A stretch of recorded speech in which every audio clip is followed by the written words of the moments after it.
On our gorgeous model, Michaela, she has beautiful texture, and it was voluminous and it was defined. I'm really proud of that style. So we started her off with the hydrating shampoo. From there, we did the 3-minute restorative conditioner.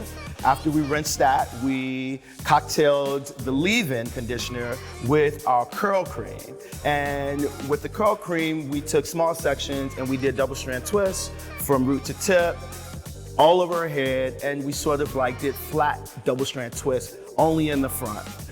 We set her under the dryer for a good 20 minutes. After that, we poured her out with our flawless exotic oils, and we finished her off with a little edge control. And to get the volume, pro tip, make sure that once you sort of finger your set through, you take a rat tail comb and you go from root to mid strand, and it really gives it great shape and great volume, and that's how we got her twist out to be able to stand the test of time throughout the shoot.